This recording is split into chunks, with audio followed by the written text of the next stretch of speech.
Queridos irmãos, abra comigo nesta manhã a segunda carta do apóstolo Paulo aos Coríntios, no capítulo de número 6, e o versículo de número 14. 2 Coríntios, capítulo 6, e versículo de número 14, estas palavras do apóstolo Paulo, um comando do Senhor Jesus através do apóstolo: não vos prendeis a um jugo desigual com os infiéis, porque que sociedade tem a justiça com a injustiça? E que comunhão tem a luz com as trevas? Meus amigos, o título da nossa meditação nesta manhã é No Mundo, mas não do mundo, ou a santificação da igreja pela separação do mundanismo, do erro e do pecado. Bem, nós retornamos ao nosso tema, nossa série de estudos sobre a igreja nesta manhã. E chegamos a este ponto onde devemos lidar com esse tema tão vital, porém tão negligenciado em nossos dias. Um dia de pouquíssimo discernimento espiritual em tantas igrejas, em tantos líderes no meio evangélico. Nós queremos lidar, com este tema tão necessário. O tema da santificação da igreja e da vida cristã pela separação do erro, do pecado e do mundanismo. Mas, ao lidarmos com este tema, nós temos em vista a formação de nossa membresia, e nós temos visto aqui em nossas considerações sobre a igreja do Senhor Jesus, o que é a igreja, o que vem a ser a igreja do Senhor Jesus Cristo. Nós vimos também uma consideração, um encontro passado, o que é uma igreja realmente reformada segundo a palavra de Deus. Nós percebemos que há muitas igrejas com o título de reformado, ou placas de reformados, mas parece que em nossos dias são realmente poucas as igrejas reformadas segundo a palavra de Deus, ou de acordo com os preceitos da palavra de Deus. Nós vimos também o que é adoração em espírito e em verdade, ou o modelo bíblico e o propósito para a adoração, o conteúdo e a forma da adoração do povo de Deus na casa de Deus. E nós somos educados pela palavra nestas coisas.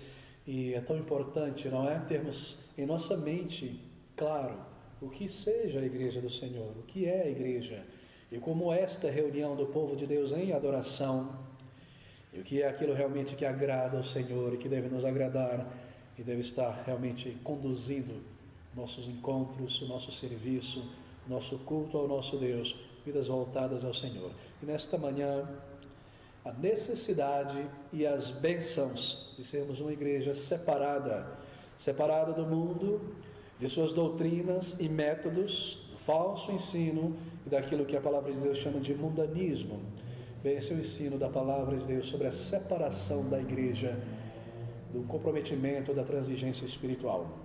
É uma doutrina, queridos, é uma daquelas grandes doutrinas entregues pelo Salvador ao seu povo. É uma doutrina que deve ser conhecida, compreendida para ser vivida, amada e defendida também. A doutrina da separação da igreja é uma doutrina que fala sobre a separação do povo de Deus do pecado e do erro, do falso ensino e do mundanismo. E essa é uma doutrina que nós encontramos em ambos os testamentos, Antigo e Novo Testamento. É um dos temas centrais, você perceberá isso. Do Antigo Testamento, você se recorda e sabe que um dos grandes problemas do povo de Deus na Antiguidade, Israel, foi o problema da idolatria. O problema de misturar-se com as nações que cercavam e adotar as suas ideias e os seus ídolos. Daí o grande chamado e comando que permeia as páginas do Antigo Testamento para Israel se afastar das nações, não se misturar com as nações, abandonar os ídolos das nações. Esse é o grande chamado para a separação no Antigo Testamento. A igreja do Senhor, representada no povo de Israel como figura, deveria estar à parte, separada do mundo em volta. Esse é o chamado à santificação. Esse é um chamado de Deus a sermos um povo, homens e mulheres salvos, uma igreja separada do mundanismo, uma igreja santa para um Deus santo. Isto é o tema da separação bíblica. Oh, amigos, sede santos, porque eu sou santo, diz o Senhor. Isso significa separado do mundo, é claro, um tema que permeia também as páginas do Novo Testamento. E continuamente o Senhor está chamando o seu povo a separar-se do erro, de falsos ensinos e do mundanismo. Separar-se do mundo, bem, não quer dizer isolado do mundo, em um monastério, em uma comunidade rural, sozinho, à parte, com suas roupas e tradições cristalizadas de 200 anos atrás, ou qualquer coisa do tipo. Não é esta ideia de separar-se do mundo. Separar-se do mundo quer dizer, enquanto nós estamos seguindo pelo mundo em nossos compromissos, trabalho, etc., vivendo aqui, nos mantendo, significa não compartilhar com as tendências, com os modismos culturais e as práticas do mundo em volta. Por mundo, na palavra de Deus, marque isso, quer se dizer mundanismo, ou aquilo que o mundo produz que é anti-Deus, contra Deus, a respeito do que o apóstolo João, em sua primeira carta, diz que tudo aquilo que há no mundo, há como que um carimbo marcando mundanismo, concupiscência dos olhos, da carne, soberba da vida, sensualidade, vaidade. E o chamado da igreja e do crente à separação é um chamado à separação não do mundo, mas do mundanismo que há no mundo. Assim é um chamado à separação de tudo aquilo que corrompe a fé e nos afasta do Senhor. E sobretudo, queridos, é um chamado a estarmos vitalmente interessados nas almas daqueles que não conhecem o Salvador. E sermos simpáticos para com pessoas não salvas e engajarmos elas com a mensagem do Evangelho. Você percebe? É um chamado negativo no sentido de subtração, de nos afastarmos do mundanismo, de rejeitarmos o mundanismo fora de nossas vidas. E é um chamado positivo ao serviço do Senhor, a nos engajarmos com as pessoas não salvas, trazendo o Evangelho a elas. E para isso nós precisamos de grande discernimento espiritual. Um dos grandes males da nossa geração evangélica é a imensa falta, se eu posso assim dizer, de discernimento espiritual. Nós vivemos em dias de pouquíssimo discernimento espiritual.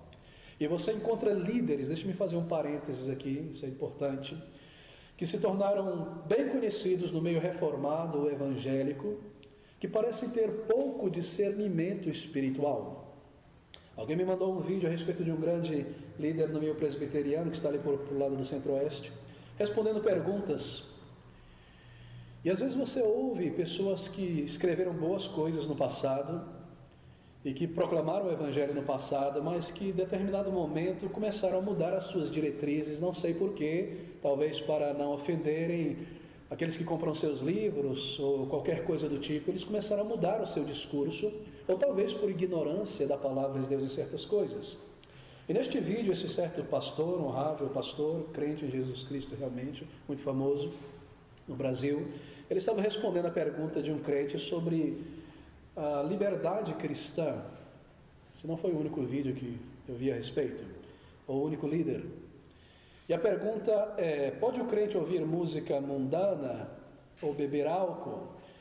E ali você esperava uma resposta com discernimento bíblico na palavra de Deus, mas a resposta foi a seguinte: porque nós temos a liberdade cristã, essa doutrina da liberdade cristã, então eu posso fazer o que eu quero, contanto que eu não me torne um escravo dessas coisas. Eu posso fazer com moderação.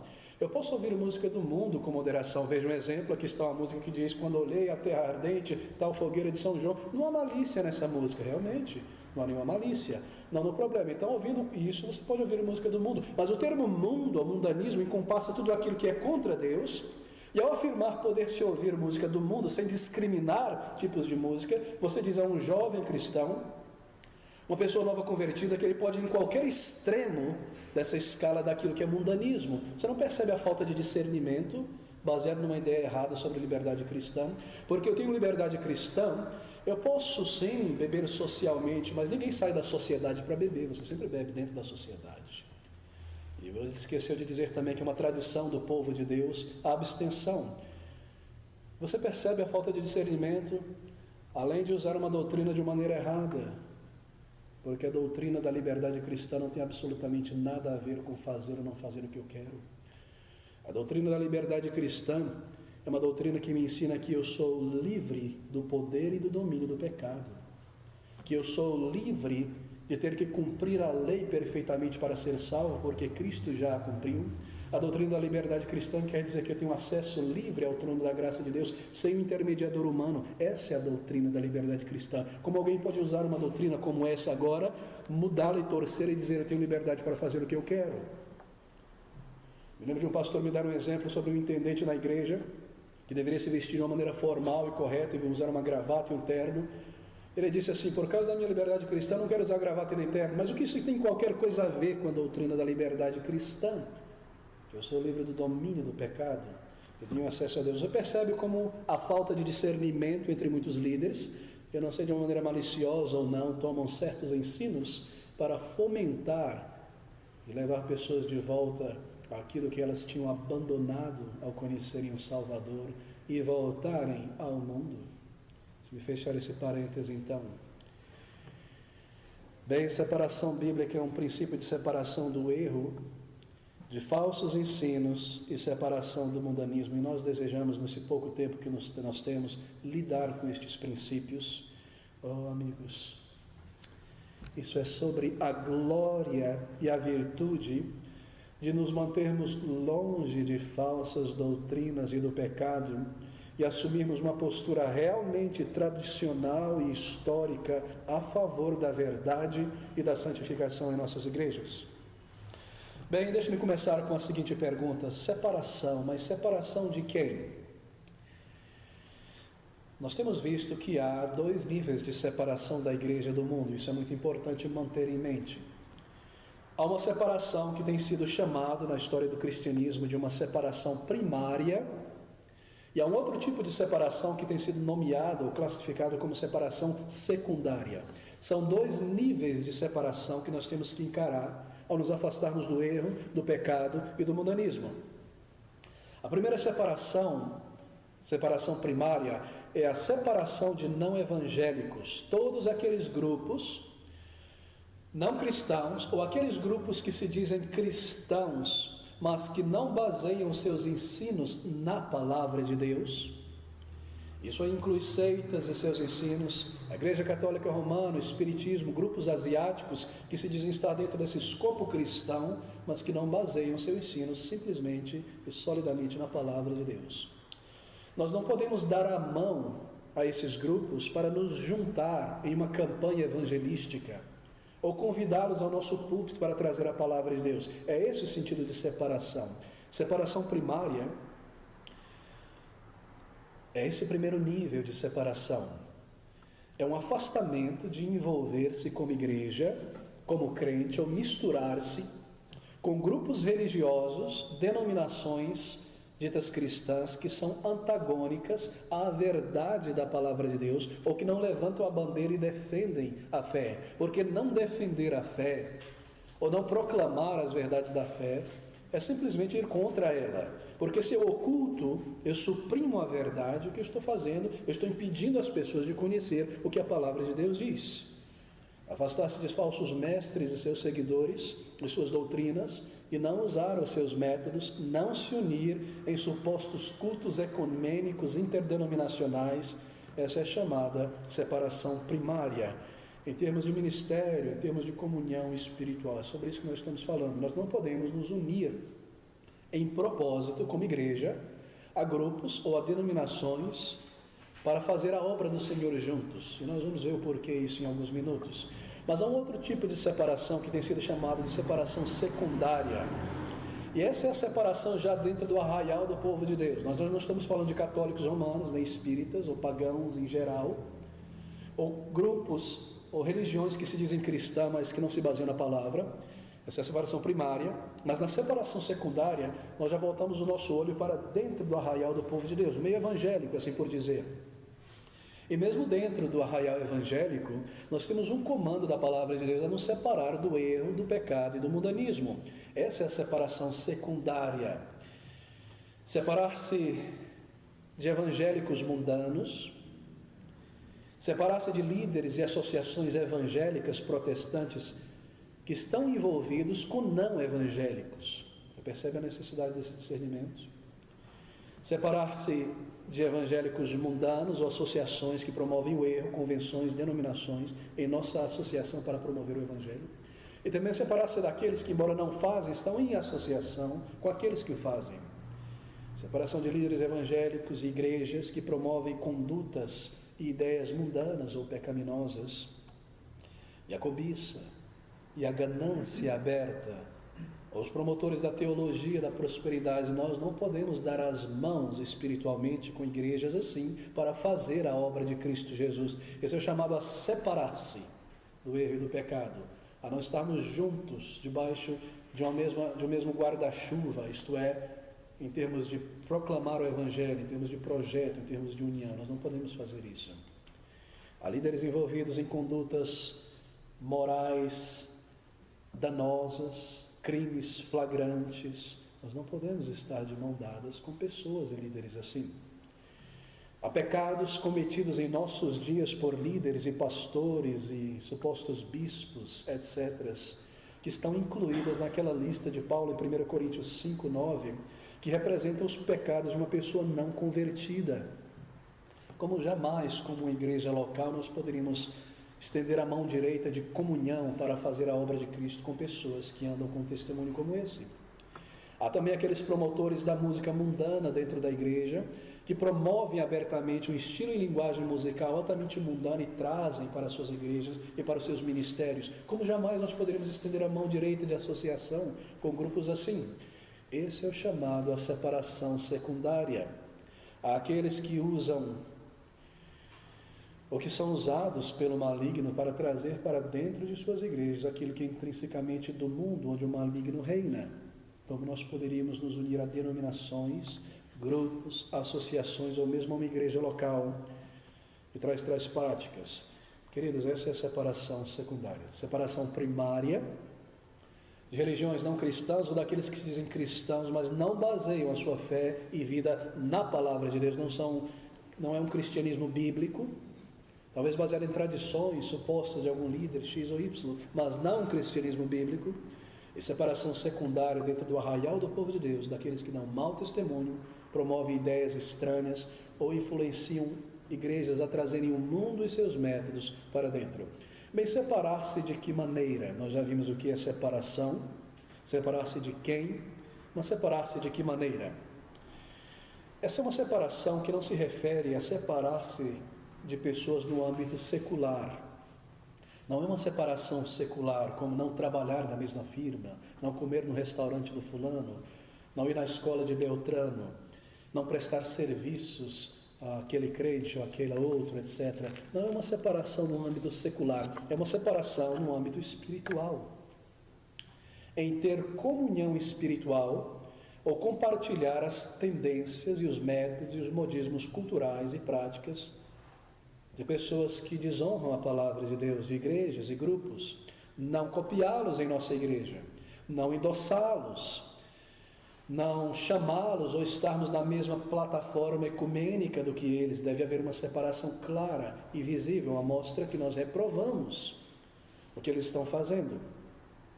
Não está envolvido em cruzadas evangelísticas, esforços evangelísticos que reorganizam o movimento ecumênico, onde pessoas que têm dado um aberto mau testemunho estariam ali pregando coisas como essa. Não convidá-los a pregar em nossas igrejas, não participar de suas conferências, de seus acampamentos, de seus congressos, não promover seus materiais, dar a outras pessoas, passá-los para frente. Essa é a separação primária e secundária. É uma separação em termos espirituais, e nós não podemos brincar com essas coisas. Bem, certamente nós devemos arrazoar com esses líderes e grupos. Certamente nós devemos tentar persuadi-los, instar a respeito do erro. Devemos urgir, e sempre com gentileza, e sempre com atitude correta. Mas nós não podemos ser vistos de mãos dadas com tais grupos em obras evangelísticas, nem em seus congressos, nem em seus shows, nem usando os seus métodos em nossas igrejas, nem os promovendo. Esse é o chamado à separação do erro, do pecado e do mundanismo. E quão desconhecido em nossa geração esse chamado não é? Quão desconhecido, queridos. Mas nós temos uma base bíblica tão clara. e tão profunda, nos comandando a nos separar do erro. Eu gostaria de lidar agora com esses textos. 2 Coríntios capítulo 6 é o nosso primeiro texto nesta manhã. E eu tentei colocar esses textos numa ordem que a gente não precisa ficar indo para frente e voltando como um ping-pong, mas tentar seguir um após o outro. Não vamos conseguir lidar com todos os textos, mas estão todos aqui. O primeiro deles é 2 Coríntios, então capítulo 6, e o versículo de número 14 a 17. Ouça essas palavras. Esse é um texto, observe, sobre separação primária.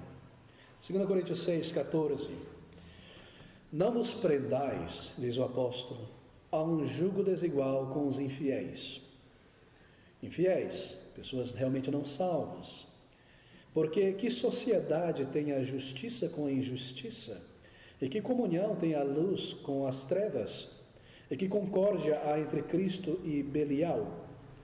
Ou que parte tem o fiel com o infiel? E que consenso tem o templo de Deus com os ídolos? Porque vós sois o templo de Deus vivente, como Deus disse, neles habitarei, e entre eles andarei, e eu serei o seu Deus, e eles serão o meu povo. Deixa-me parar por aqui. O versículo 14 ao versículo 17, você percebe pelo contexto, que ele tem uma exortação primária ao casamento. Essa é a exortação primária. Paulo está dizendo aqui que um crente verdadeiro em Jesus, um irmão, não deve de maneira alguma buscar casar-se na corte com uma pessoa não salva. Não vos prendais a um jugo desigual com os infiéis. Prender-se, aliar-se um contrato de casamento, uma sociedade de estar juntos com uma pessoa não salva. Esse é o contexto primário. Mas, obviamente, o princípio vai para além do casamento, porque Paulo está escrevendo à igreja, e não uma pessoa individualmente. Paulo escreve à igreja, isso é muito importante perceber. O vocábulo aqui neste versículo 17, apartai-vos, por isso saí do meio deles, e apartai-vos, diz o Senhor. É muito interessante, porque é um vocábulo que no original estabelece um limite, uma linha divisória. A nossa palavra, por exemplo, deixa-me ilustrar isso. A palavra que nós temos em português, horizonte, vem dessa palavra grega. Você vê a linha do horizonte e ela estabelece uma divisão entre esse lado e o outro lado. Essa é da palavra apartai-vos aqui. Horizonte é uma linha que demarca um limite. E separar aqui está no sentido de que um limite deve ser colocado entre o crente, a igreja, e o infiel, e o mundo, e o mundanismo. Nós não podemos trazer para a nossa vida as coisas que são intrinsecamente do mundo. Deve haver um limite que separe do outro lado o mundo, do lado de cá a igreja do Senhor Jesus Cristo, uma vida cristã santificada, separado no mesmo sentido, de um limite que é colocado e jamais pode ser ultrapassado. Falsos líderes, por mais bacanas e sorridentes e cheios de oratória que sejam, e os seus ensinos, e os seus métodos, e as suas ideias devem estar do outro lado do limite da vida cristã e da igreja do Senhor Jesus Cristo. Não devem estar no mesmo campo do povo de Deus, não pode estar dentro da igreja do Senhor Jesus Cristo. Essa ideia de estabelecer-se um limite que não deve ser transigido, fora do nosso horizonte. Apartai-vos, diz o Senhor, coloque para fora, deixe fora do limite da igreja, fora do limite da sua vida. E nesse versículo 14, Paulo ele começa a usar algumas analogias que são muito poderosas. Você já percebeu que nos escritos de Paulo ele sempre usa metáforas, não é figuras? Isso é para o nosso ensino. Mas aqui há algumas analogias ou figuras muito poderosas. Você vai perceber que ele está falando de algo muito extremado. Ele fala sobre algo muito extremado em sua metáfora para mostrar que isso encompassa todas as possibilidades. Ele chega no final da vara, lá no cantinho. Ele encompassa tudo. Ele vai usar algumas metáforas muito poderosas aqui. No versículo 14, ele fala sobre julgo desigual, justiça com injustiça. É impossível justiça e injustiça andarem juntos, luz e trevas. Você percebe? Não há como luz e trevas estarem misturados, óleo e água. Se a sombra começa a entrar na luz, ela deixa de ser luz, ela vira trevas. Elas estão separadas. Então ele começa a usar ilustrações bem definidas, bem poderosas e bem claras. E no versículo 14, Ele fala sobre tais associações entre salvos e não salvos como, veja, um jugo desigual. Talvez alguns não conheçam o significado da palavra jugo, mas se você nasceu no interior ou vai de vez em quando, você sabe o que é o jugo. O jugo é aquela madeira, não é? Aquele peso que é colocado sobre o pescoço do animal, e daquele peso é puxado a carroça, o arado. Esse é o jugo. E ter um jugo desigual, ou se envolver em um jugo desigual, quer dizer a seguinte coisa: veja a ilustração, todo judeu sabia disso, todo camponês sabe disso, uma sociedade agrária, não é? Você não coloca um touro potente, forte, debaixo da mesma madeira, do mesmo jugo, que uma mula, ou que um cabrito. É desigual. Um puxa para um lado, outro puxa para o outro, um vai para frente, outro vai para o lado. Não vai funcionar, o serviço não vai ser feito, não vai haver acordo. Essa ideia, não vos prendeis, colocar debaixo de um contrato, de uma direção, de uma associação, a um jugo desigual. Vocês não vão conseguir cumprir o mesmo propósito. Qual é o propósito desses dois animais que Paulo está ilustrando? Arar o campo, puxar o arado. Mas a mula não vai conseguir, ela vai puxar para um lado e o touro para outro. Essa é a ideia no casamento. Um crente não deve buscar uma pessoa não salva. Por quê? Porque são mundos diferentes. O crente vive para a glória de Deus, para agradá-lo e servi-lo. O não crente, por mais simpático, inteligente e capaz que seja, vive para este mundo. E vai buscar o seu prazer nesta vida. Eles não vão conseguir servir a Deus juntos. Essa é a ideia aqui inicial para o casamento. O jugo é o vínculo de serviço, não é? Eles estão unidos ali para um serviço. Jamais nós devemos nos encontrar debaixo do mesmo jugo ou serviço espiritual, religioso, com falsos líderes e com falsos métodos. Essa é a ideia. Nós não podemos nos associar para puxar essa carruagem, para servir a Cristo, para edificar a igreja, para alcançar almas, estando em um jugo desigual com pessoas que trazem o mundo para dentro da igreja. Essa é a ideia do apóstolo Paulo aqui. Nós não podemos nos assentar em seus comitês, participar de suas associações, juntar forças em seus esforços evangelísticos, em suas marchas para Jesus, o que quer que seja, do ponto de vista divino. Nós não podemos atribuir um reconhecimento espiritual a esses líderes, nem a seus ensinos, nem aos seus métodos. Nós não podemos classificá-los como bíblicos, como agradáveis a Deus. Paulo usa do absurdo, que você percebe, é impossível fazer isso, seria ignorante, seria errado, a luz não pode misturar-se com as trevas, você não pode colocar um touro junto com a mula debaixo do mesmo jogo. E assim você não pode ser membro de uma igreja ou denominação ou associação onde há antagonismo ao Evangelho, onde práticas mundanas ou aquilo que o mundo busca, a ganância, a vaidade, a sensualidade, são promovidos ali. São propagados ali, você não pode estar naquele meio, você deve estar fora. Essas coisas não podem entrar na igreja do Senhor Jesus Cristo.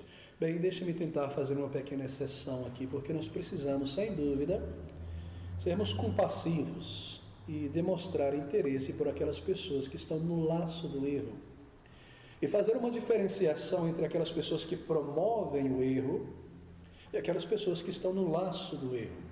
Judas, por exemplo, fala ou adverte a crentes a respeito de falsos cristãos, ali em Judas, versículo 23, mas ele também fala sobre demonstrar apreço ou interesse por aqueles que estão enlaçados. Ele salienta que alguns poderão ser salvos, e essa deve ser a nossa atitude. A ordem da palavra de Deus é que nós alcancemos aquelas pessoas que não conhecem a Cristo como pessoas que estão fora do Evangelho e demonstrar simpatia e tentar arguir com elas a respeito do seu erro.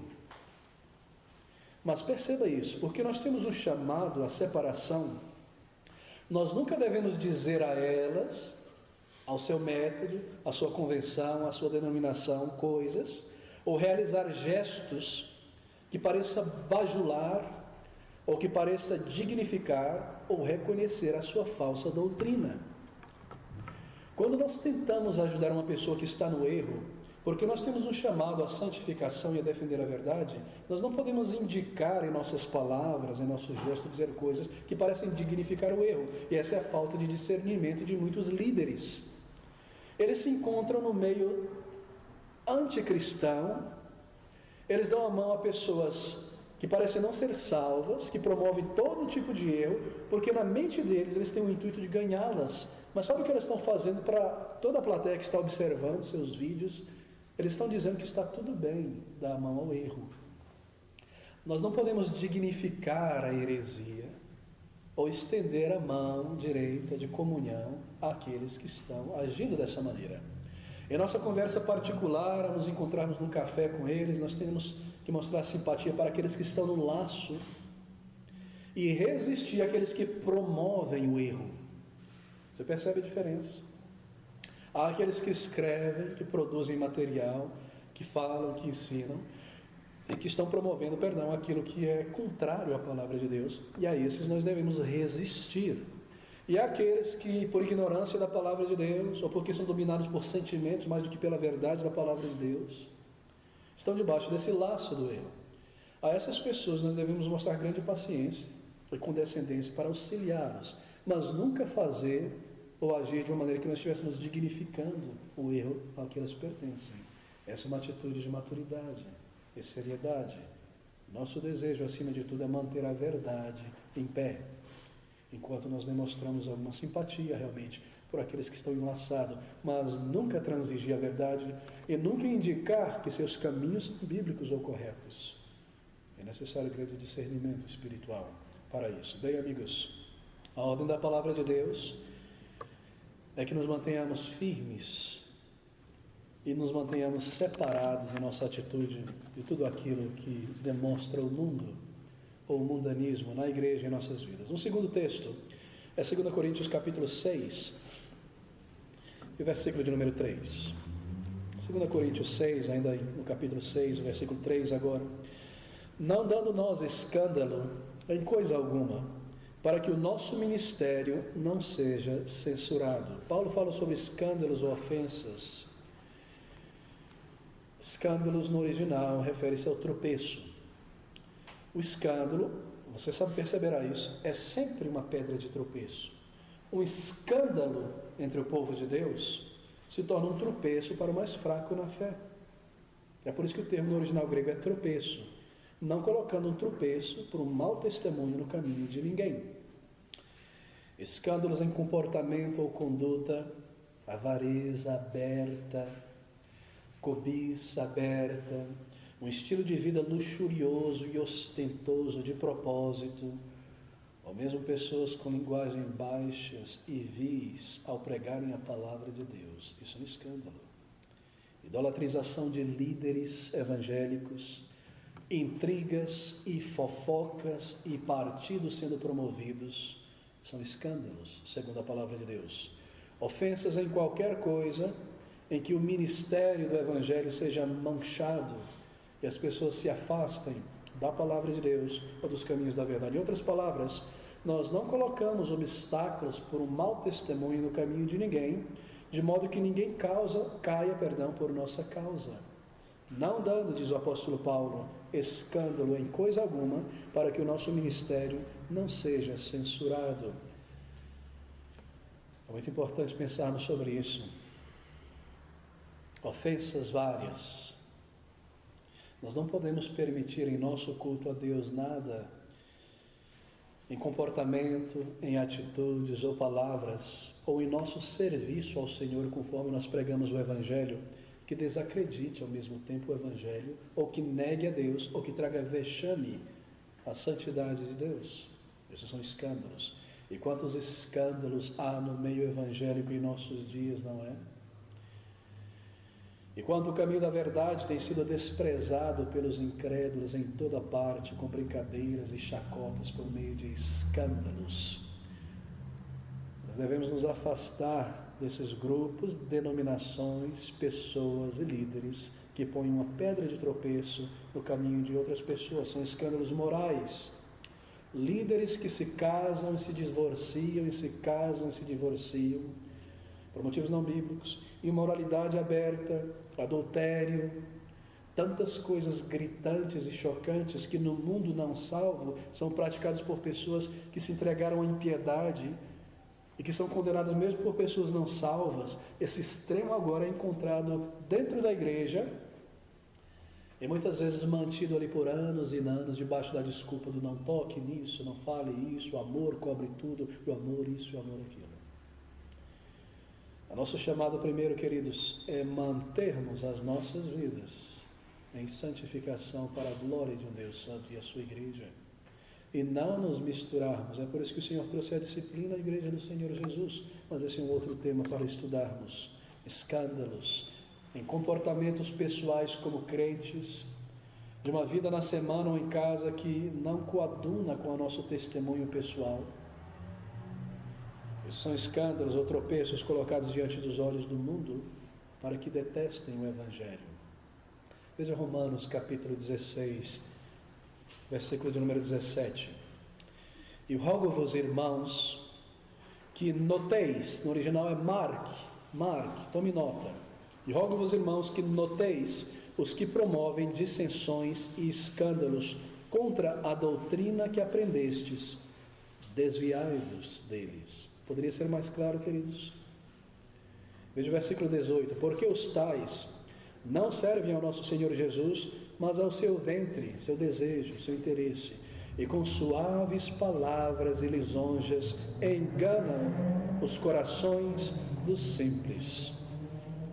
Notá-los, evitá-los. Rogo-vos, diz Paulo, versículo 17, que noteis os que promovem dissensões contra a doutrina, escândalos, e desviai-vos dele. Você o vê, você observa o que ele está fazendo ou ensinando e você se desvia dele, do seu material, dos seus vídeos, você não passa para ninguém, ainda que tenha uma gota de verdade ali, você se desvia. Esse é o comando da palavra de Deus, é um chamado à separação do erro. Note e evite. Agora deixe-me perguntar, será que este comando do Espírito Santo na palavra de Deus tem sido obedecido? Quando crentes vão às suas reuniões, quando crentes compram seus livros, ou vendem suas livrarias, ou os passam para frente, não nos enganemos a nós mesmos. Ou sentam-se semanalmente diante da tela, do computador ou da televisão, dando ibope a tais líderes e dizendo, que coisa, é interessante, mas que feio, deixa eu ver o próximo vídeo dele. Será que esse comando tem sido cumprido? Eu creio que não. Mas ouça essas palavras, e rogo-vos, irmãos, coração do apóstolo, que noteis os que promovem dissensões e escândalos contra a doutrina, e apartai-vos, desviai-vos dele. 2 Tessalonicenses capítulo 3, agora, o versículo de número 6. 2 Tessalonicenses 3, 6. Mando-vos, esse é um comando do apóstolo. Porém, irmãos, em nome de nosso Senhor Jesus Cristo, para mostrar a autoridade do comando, que vos aparteis de todo irmão que anda desordenadamente e não segundo a tradição de que nós recebeu. Esse não foi um comando apenas para o primeiro século. Isso foi preservado pelo Espírito Santo para todos os séculos, até o final dos tempos. Mando-vos, porém, irmãos, em nome do nosso Senhor Jesus Cristo, que vos aparteis de todo irmão que anda desordenadamente, e não segundo a tradição que de nós recebeu. Essa é uma separação primária e secundária aqui. Pessoas que ensinam outra coisa e não a verdade, separação primária. Mas veja aqui, esse versículo se aplica a irmãos. Ele está dizendo a crentes. Ele está dizendo, mando-vos, porém, com a autoridade do Senhor Jesus Cristo, que vos apartei de todo irmão, crente, irmã. Isso é dentro do arraial do povo de Deus, que não obedecem esse comando de separação, de separar-se daqueles que dão mau testemunho. Veja, queridos, Paulo está falando sobre um crente verdadeiro, alguém que nasceu de novo, que tem o seu nome escrito no livro da vida. Ele usa o termo irmão, não associado, não visitante, um verdadeiro irmão. O significado disso é este, que se há um crente no Evangelho, mas ele é desobediente, ela é desobediente ao Senhor e tem comunhão com líderes e grupos e se alimenta dessas coisas que negam a verdade da fé e os promove e os passa para frente, e se envolve e coopera com denominações não evangélicas ou evangélicas que torcem o evangelho e reconhece esses líderes, reconhece esses movimentos e os promove, os passa para frente, então ela também deve ser evitada por um crente. Esse é um comando do Senhor. E aqui está a autoridade do Senhor, e nós não brincamos com comandos como este. Não podemos trabalhar em questões espirituais com esse líder, com este grupo, com aquela igreja. Tal pessoa está em um estado de desobediência aberta e cínica contra a palavra de Deus. Nós não podemos estender a mão direita de comunhão, de ouvir seu material, de passar para frente, de dar ibope. Veja o versículo com muita calma. Tal pessoa é um crente aqui. Mando-vos, porém, irmãos, em nome de nosso Senhor Jesus Cristo, que vos aparteis de todo irmão que anda desordenadamente, não segundo a tradição que de nós recebeu. Que tradição é essa? É a mesma que está aqui nas páginas do Novo Testamento registradas para você e para mim. Aquelas coisas que ele recebeu do Senhor e que também vos entregou, sobre o culto, sobre a adoração, sobre a salvação, sobre a maneira como nos portar e andar entre o povo de Deus. Mas embora reconhecendo-o como um crente, reconhecendo ela, ele, aquele líder, aquele irmão na igreja como um crente, nós não podemos cooperar juntos no reino de Deus com tal pessoa, porque tal pessoa está em aberta desobediência contra o comando bíblico de separação, de não trazer o mundo para dentro da igreja, de não perverter o evangelho. Essa separação secundária, ela já é um tanto mais complexa do que a primária, não é? De que pessoas que não creem em Salvador. E nós precisamos diferenciar cada caso. Nós devemos ser cuidadosos, e não desaprovar pessoas sem uma apreciação de suas circunstâncias, é claro. Nós devemos defender a fé, mas nós devemos apreciar as circunstâncias em que as pessoas estão. Na separação primária, ou melhor, secundária, nós devemos ter em mente pessoas obstinadas que rejeitam o mandamento do Senhor. Dessas pessoas nós não podemos nos misturar e ter comunhão no serviço do Senhor. Não podemos sair juntos para evangelizar ou nos envolver em algum objetivo. Lembre-se do exemplo do jugo, não podemos estar debaixo da mesma associação para um serviço com tais pessoas. Deixe-me dar um exemplo. Aqui está um crente em Jesus Cristo, em uma denominação apóstata, uma igreja local apóstata. Mas esse crente de verdade, ele foi salvo, ele endossa e promove os ensinos deste líder, daquele grupo. Nós não podemos ter comunhão espiritual com esta pessoa. Nós não podemos ter comunhão espiritual, trabalhar juntos espiritualmente com tal pessoa. Mas aqui está um outro crente, verdadeiro crente, está também dentro de uma denominação, associação, uma igreja local apóstata. Mas esse crente, ele reprova aquele ensino dessa denominação, dessa associação, dessa convenção. Esse crente não endossa o ensino, e ele insta com os líderes, com o pregador, com o pastor dessa igreja ou associação, que se arrependa, que se reforme, ele mostra o que a palavra de Deus diz. Em casos como esse, nós temos que ter alguma simpatia com este crente. Bem, nós não podemos convidá-lo, obviamente, para vir pregar em nossa igreja ou se juntar ao nosso trabalho. Nós devemos manter uma distância saudável, mas nós devemos ter uma certa simpatia para ajudá-lo, ainda embora a atitude desse crente seja nécia. Porque se ele está no meio em que ele discorda e não concorda e combate, o que é que ele está fazendo ali? O comando do Senhor é sair do meio dele e meu povo. Então nós percebemos que é um crente um tanto imaturo, embora salvo, que ele vê o erro ali, condena e continua falando, mas isso acontece aqui. Então você tem uma certa comunhão com essa pessoa para auxiliá-lo, para tentar chamá-la para fora desse meio e ajudá-la. Assim deve haver discernimento na separação secundária. Nós não saímos com um cacetete dos guardas do templo mandando na cabeça de todo mundo.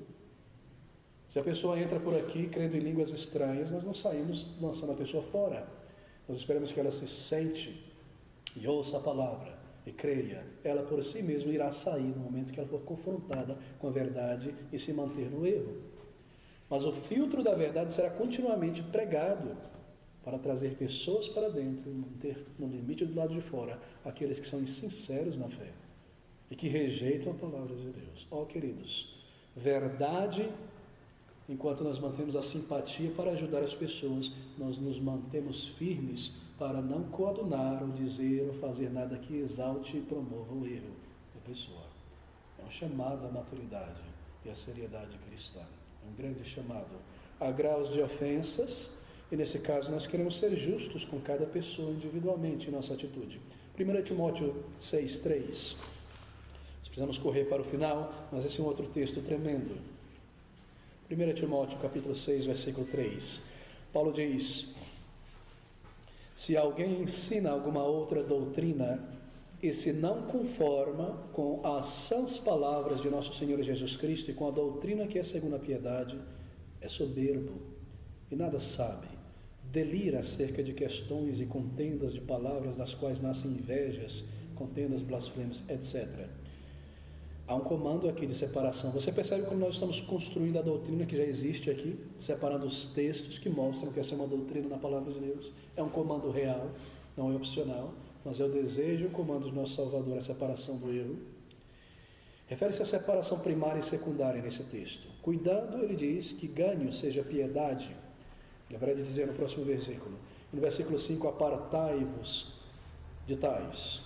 Perseveras, perversas contendas de homens corruptos de entendimento, não conhecem a Bíblia, brincam com a palavra, separam um versículo do texto, são perversos, isso quer dizer, corrompidos no entendimento, privados da verdade, cuidando que ganho seja piedade, apartai-vos de tal. A ideia aqui é o seguinte: cuidando que ganho seja piedade.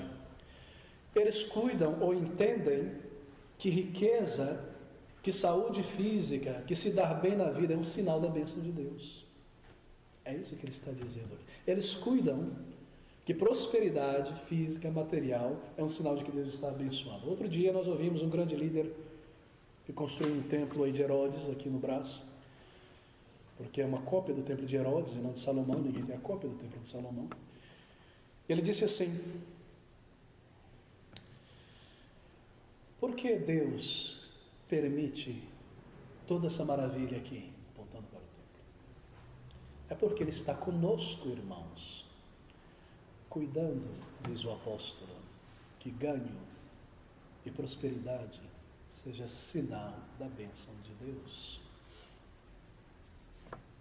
Mas Lutero já disse uma vez que aquele que Deus intenta destruir, Ele deixa que brinque com sua palavra.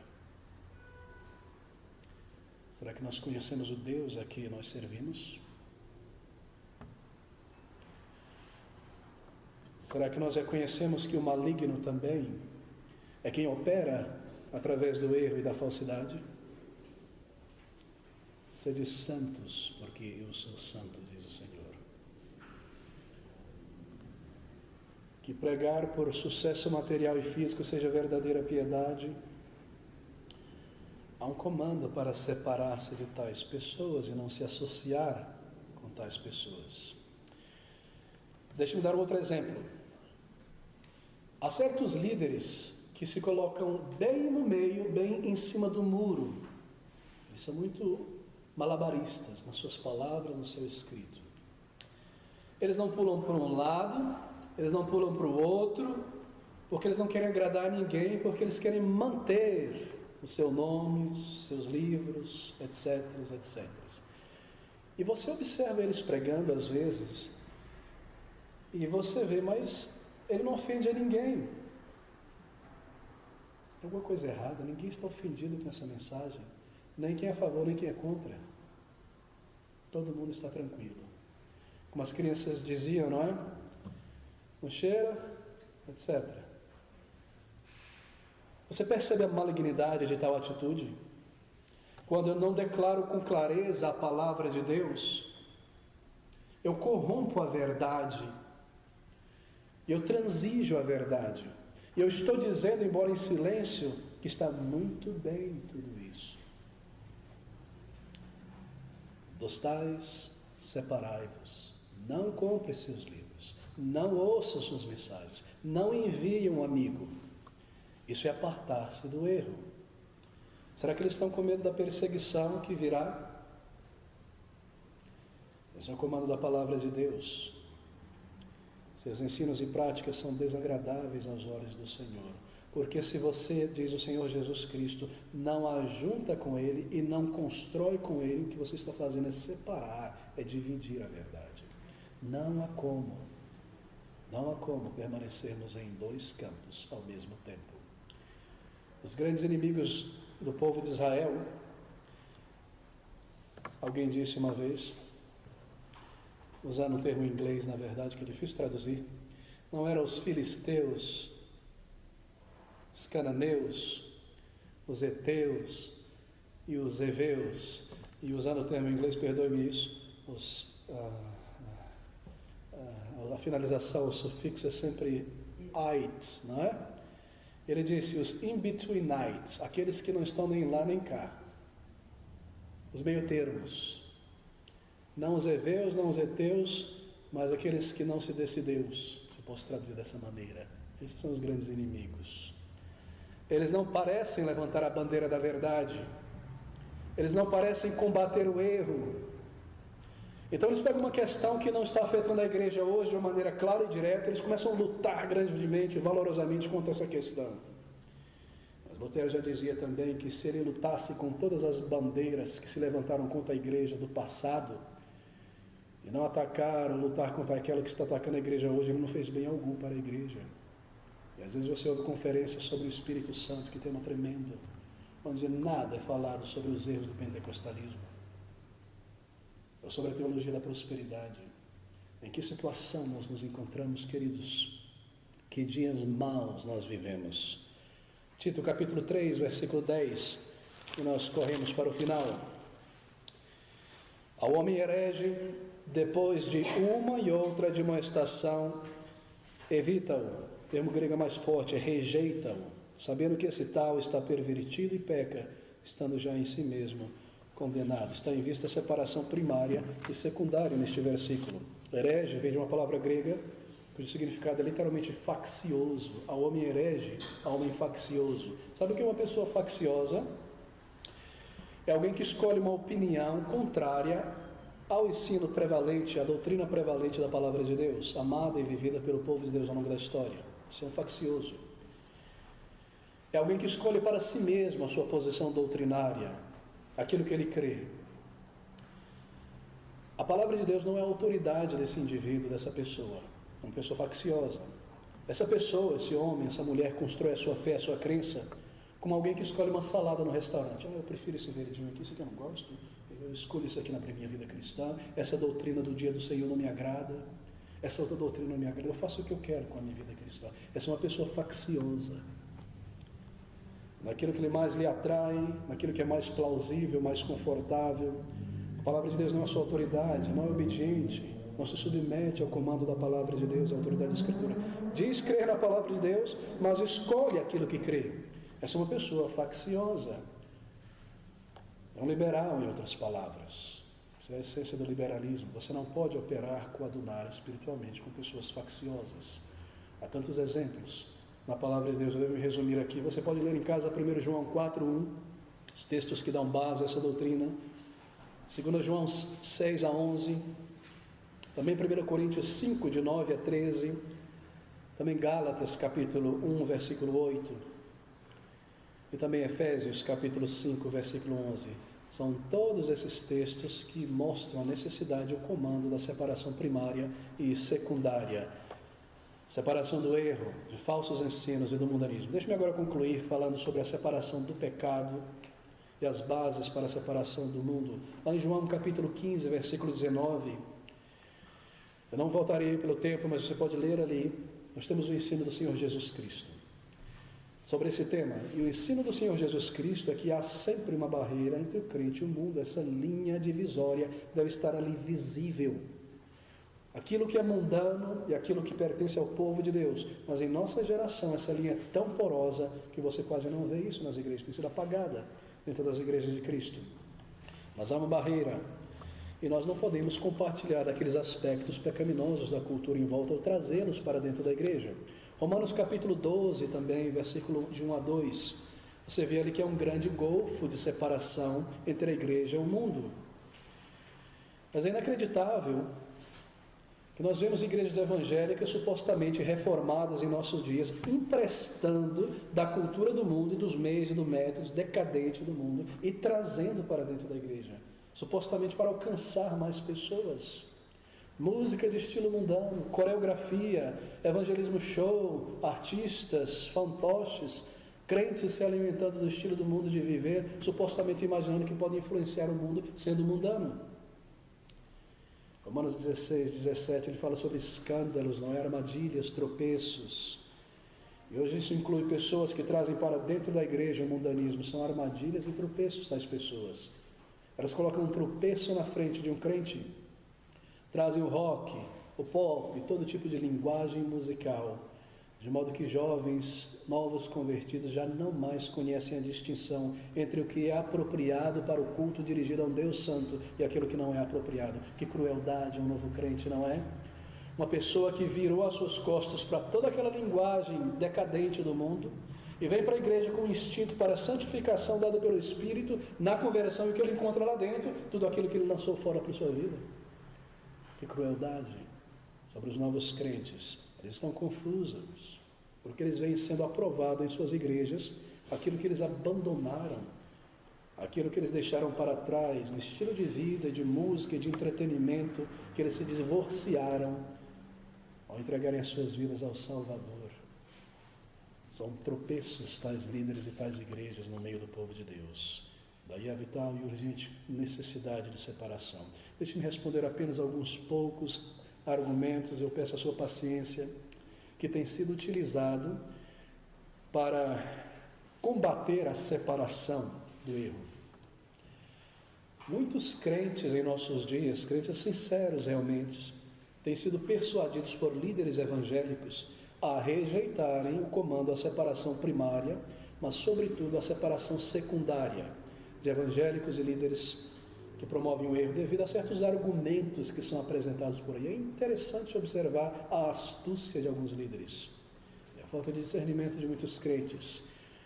O primeiro argumento que eu tenho visto ser anunciado por tantas pessoas e repetidos, alguém inventou isso aí, alguém começou a repetir daí para frente, é o seguinte, que o crente, alguns dizem, ele precisa, esse é o argumento da igreja emergente que já chegou no Brasil. O crente, ele precisa entrar no mundo, ele precisa estar imerso no mundo para poder entender a mentalidade do mundano e alcançá-lo. Uau! Faz sentido, não é? Faz sentido. Raciocina bem, não é? Você precisa estar no mundo, se envolver com o mundano. Mas, queridos, esse é um argumento que deve ter partido da mente de, talvez, me desculpe, de um presbiteriano. São nossos primos na fé, nós amamos eles, mas talvez de alguém que nasceu numa igreja, foi trazido para a igreja pelo batismo, foi para a escola cristã, para a universidade cristã, trabalhou numa faculdade ou num departamento que só tem crente, ele não conhece o mundo. Mas você e eu sabemos o que é o mundo, porque nós éramos mundanos e nós vivíamos no mundo, nós não precisamos agora nos imergir no mundo. Nós vivíamos na malícia e na mentira, e no erro, e na vaidade, e na ganância, e na fofoca, e na maledicência. Você precisa entrar no mundo para conhecer o mundo. Que argumento horrível e péssimo. E há pessoas que são levadas a trazer o rock and roll e todo estilo de coisas para dentro da igreja para atrair o mundo e ser como um mundano. Há pessoas que chegam a dizer, eu preciso ir a um bar e ali beber, evangelizar as pessoas. Mas você não vai fazer isso de uma maneira consistente. Me lembro de alguém na Inglaterra que tentou fazer isso. E era um crente sincero. Ele tentava fazer isso da maneira bíblica, mas sabe o que aconteceu com ele? Ele foi chutado do bar. É claro. Porque se você vai pregar a palavra no bar, você vai ser chutado dali. Se você consegue permanecer ali, é porque você se tornou um deles. Você não percebe a falácia de um argumento como esse. Trazer o mundo para dentro da igreja do Senhor Jesus Cristo. Há outro argumento que diz, a nossa associação com não evangélicos católicos, espíritas, ou com evangélicos transigentes, oferece uma grande oportunidade para a evangelização. Esse é o grande argumento de Billy Graham e John Stott, e muitos aqui no Brasil, não é? Dizem que não há nada de errado em unir forças ecumênicas se a união atrai pessoas. Essa é uma grande oportunidade. Você faz uma cruzada, dá a mão para um católico, por um testemunho de Jeová, e cada um traz os seus amigos para ali. Mas isso se fundamenta na ideia de que os fins justificam os meios. E que os resultados são mais importantes do que a pureza do método e a fidelidade à palavra de Deus. Esse é um raciocínio de uma geração perversa e desobediente à palavra de Deus. Portanto, admite-se que se um líder religioso atrai muitas pessoas à sua igreja, isso é chamado de ganhar almas hoje em dia, Deus está com ele. Mas a Bíblia condena a atitude que diz: façamos males para que venham bens. Será que nós temos sido presos a argumentos como esses de tais líderes? Certamente, meus queridos irmãos, pela graça de Deus, Ele às vezes continua a usar por algum tempo breve no seu povo, ainda que este faça o mal. Nós vemos isso no exemplo do povo de Israel. Mas Deus salva pessoas não por causa dos erros do seu povo, mas apesar de seus erros. Quantas pessoas foram atraídas para Cristo mesmo no meio neopentecostal, não por causa dos métodos deles, mas apesar dos métodos deles. Você se lembra de Moisés no deserto, Deus comandando ele: Moisés, toca na rocha. O que ele fez? Ele deu uma lambada naquela rocha. Mas Deus cumpriu o que ele disse, e a água saiu, o povo foi alimentado. Mas você se recorda das consequências sobre Moisés: tu contemplarás a terra e não entrarás. Quantas bênçãos espirituais nós perdemos ao transigir a vontade de Deus. Será que Deus precisa da nossa astúcia para salvar almas e santificar a sua igreja, edificar a sua igreja? Há tantos outros argumentos, né? Um deles está em 2 João 7, eles dizem: veja, a Bíblia ensina que uma pessoa somente precisa crer na deidade, na encarnação do Senhor Jesus Cristo. 2 João 7. Qualquer pessoa que crê na encarnação de Cristo, nós podemos dar as mãos a Ele. Mas um católico também crê na encarnação de Cristo. E um espírita também. Será que esse é um argumento digno para nos unirmos às pessoas que transigem a verdade em tais movimentos? A Bíblia nos chama a separação. E crer na encarnação de Cristo, queridos, como João nos diz, também crer significa crer em tudo aquilo que Ele ensinou. Significa crer no comando à separação também. Só crer que Ele veio em carne e o que Ele ensinou é verdadeiro nesse mundo. Há um outro: separação constitui-se o pecado da divisão. Nós ouvimos isso muito hoje em dia, não é?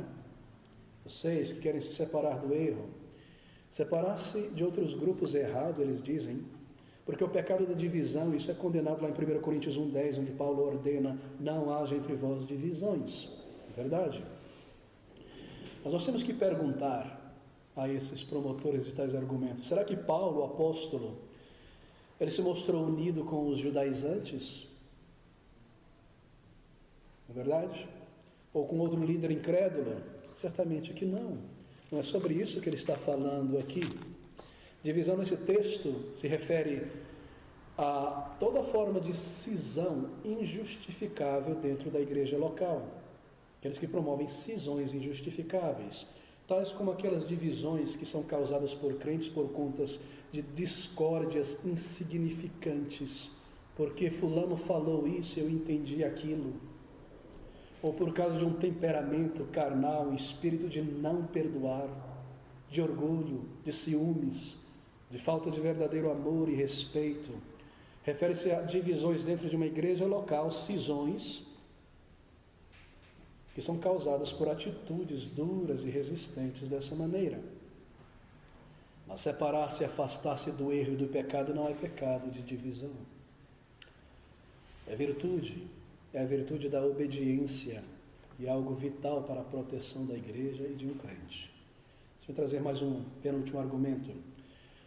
O Senhor Jesus, eles dizem lá em João capítulo 17, versículo 21, orou pela união entre os cristãos e não pela separação. Assim é correto operarmos juntos com qualquer pessoa, qualquer grupo denominacional que declara ser cristão.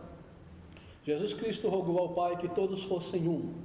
Você ouve muito isso hoje, não é? Meus irmãos, vamos dar as mãos entre grupos denominacionais para ter uma só igreja, para que a oração do Senhor Jesus Cristo seja cumprida. Mas que blasfêmia! Você imagina que alguma oração do Senhor Jesus Cristo não foi respondida ainda?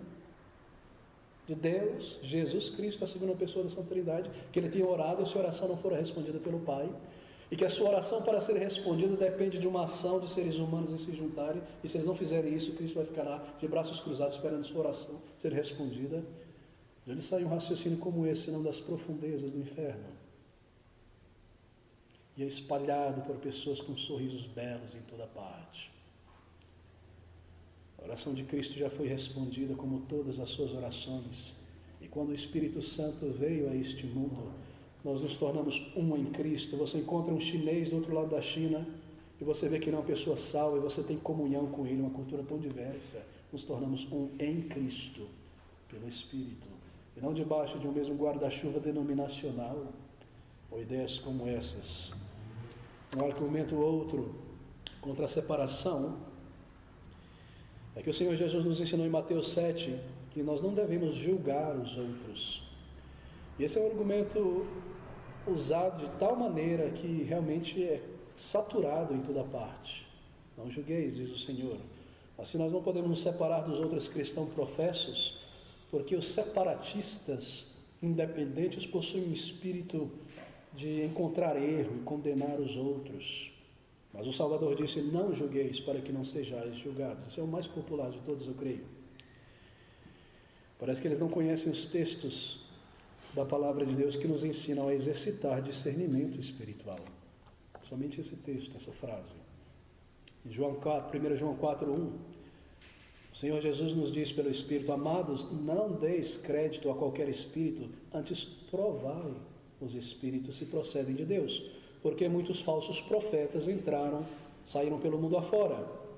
Esse é um texto que nos ensina a usar de discernimento espiritual para nos guardarmos dos falsos líderes. Romanos 16:17, rogo-vos, pois, irmãos, que noteis bem aqueles que provocam divisões e dissensões, afastai-vos deles.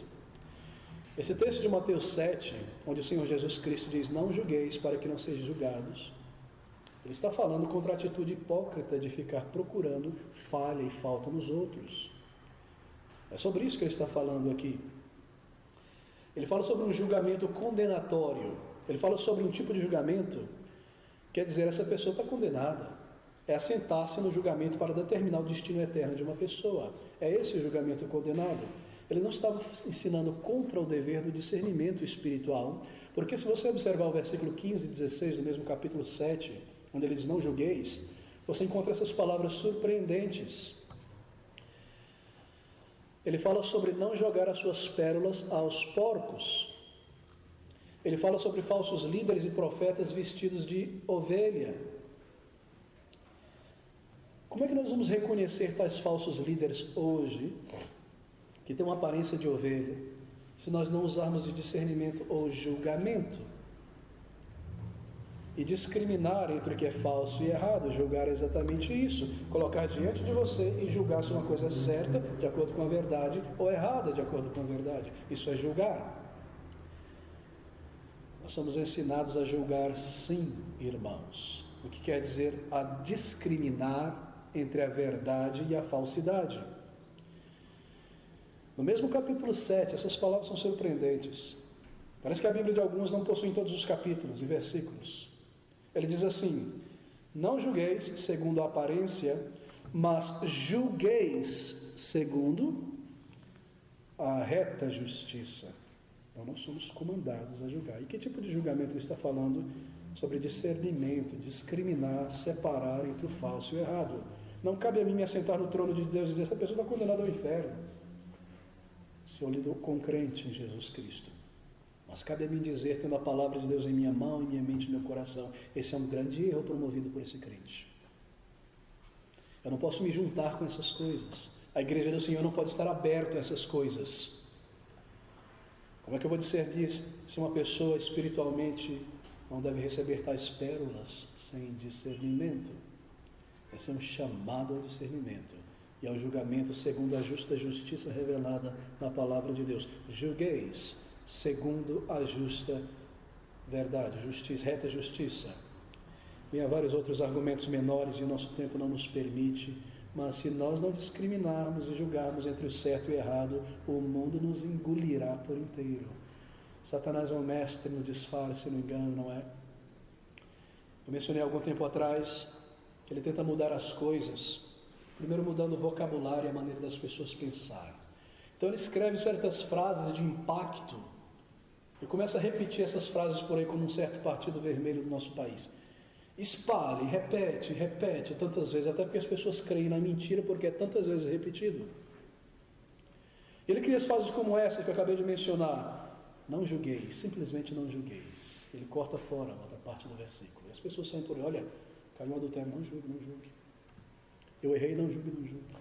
Não põe o dedo, não diga que é errado, não diga que a palavra de Deus diz. E as coisas são abraçadas, não é? Como verdade.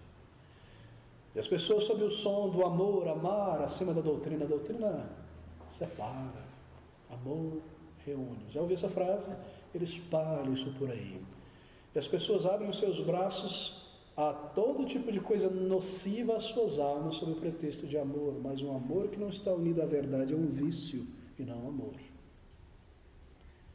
Então ele muda o vocabulário do povo de Deus e assim muda a concepção e assim ele traz todo tipo de coisa. Isso tem acontecido nas últimas décadas na igreja do Senhor Jesus. Amigos, perdoe-me soar tão negativo nesta manhã, mas a separação não é algo negativo. Separação é algo tremendamente positivo. O mandamento da palavra de Deus para nos mantermos limpos do erro e mantermos um testemunho bíblico em pé, no meio cristão, um testemunho distinto, evangelicamente distinto, e nos conservarmos separados de falsa doutrina e seus promotores, não deve ser considerado negativo. É um dos aspectos mais positivos e protetores da obediência cristã. O comando de Cristo a nos separarmos do erro. É positivo porque salvaguarda a pureza espiritual e doutrinária da igreja, bem como a sua eficácia em pregar o Evangelho, sob a autoridade e a unção do Espírito Santo, que só irá testificar e autenticar a verdade pregada. Separação é, por exemplo, uma forma de dedicação exclusiva, não é? Falta de exclusividade compromete o Evangelho. Separação fala sobre fidelidade. Você se une ao teu marido, à tua esposa, e você separa a tua afeição de outras coisas para se dedicar a ela, a ele. Separação fala sobre fidelidade a Jesus Cristo. Como eu poderia dividir meu coração com os inimigos da cruz de Cristo Jesus e usar seus métodos na igreja do Senhor Jesus Cristo? Separação afirma que nós estamos do lado do Senhor e não prestamos qualquer serviço aos inimigos de Cristo. Separação é equivalente a lealdade, fidelidade, genuinidade, manter o que é verdadeiro. Essas palavras mostram a natureza tão abrangente da separação primária e secundária. Colocar-se à parte, santificar-se para Cristo, é algo vital para o crente, para a igreja do Senhor Jesus Cristo, em um mundo tão corrompido como o nosso. É um chamado gigantesco em nossos dias, separar-se do erro. Deve ser enfatizado. Este é o comando da separação. E o Senhor Jesus Cristo, eu concluo agora. Volte-se comigo para o nosso texto original para concluirmos. O Senhor Jesus, pelo seu Espírito, falando com Paulo em 2 Coríntios 6, 17. Paulo traz essas referências de Deus falando com o seu povo no Antigo Testamento. Eu gostaria que você compreendesse o que ele está dizendo aqui. 2 Coríntios 6, 17.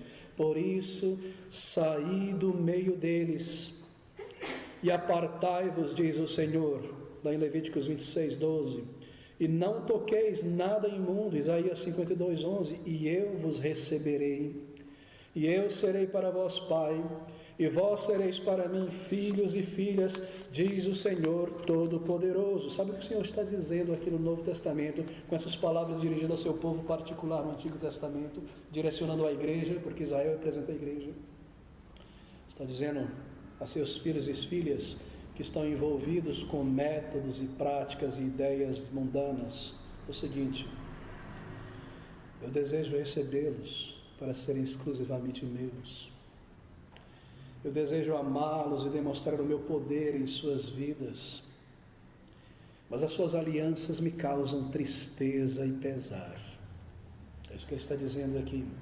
Eu não posso estar com vocês e abençoá-los como eu desejo, nem manifestar a minha presença no meio de vocês, como eu desejo em suas igrejas. Eu desejo muito abençoar de uma maneira poderosa as suas igrejas, as suas vidas e as suas famílias, mas vocês prestam homenagem aos inimigos de meu Filho e procuram ajudar aqueles que desprezam a minha palavra e ouvem músicas de um mundo degradado e trazem essas coisas para dentro da minha igreja. Vocês entristecem o meu espírito. Eu quero amá-los e recebê-los e andar no meio de vocês, mas eu não posso fazer de modo nenhum a menos que vocês se separem dessas coisas que me ofendem. E quando vocês realmente demonstrarem amor e lealdade a mim, então eu virei até vocês, e o versículo 18, e vos receberei, e serei vosso Pai, e vós sereis para mim filhos e filhas, diz o Senhor Todo-Poderoso. É isso que ele está dizendo ao trazer esse texto do Antigo Testamento. A igreja. Amigos, essa é a doutrina bíblica da separação primária de grupos não cristãos, não evangélicos, que negam as doutrinas fundamentais da fé. Não podemos nos envolver com eles, nem trazer seus métodos e ideias, e não estamos interessados neles. Separação secundária de grupos evangélicos, reformados, tradicionais, que promovem condutas, doutrinas mundanas, e também daqueles que se associam com eles. Então, uma igreja separada do mundanismo em sua adoração, pregação, evangelismo, conduta pessoal, métodos e ideias, separados para o Senhor, para a sua glória, para o seu uso. Que o Senhor nos abençoe e nos firme nessa fé, e nos dê grande vigor e amor pelas verdades eternas.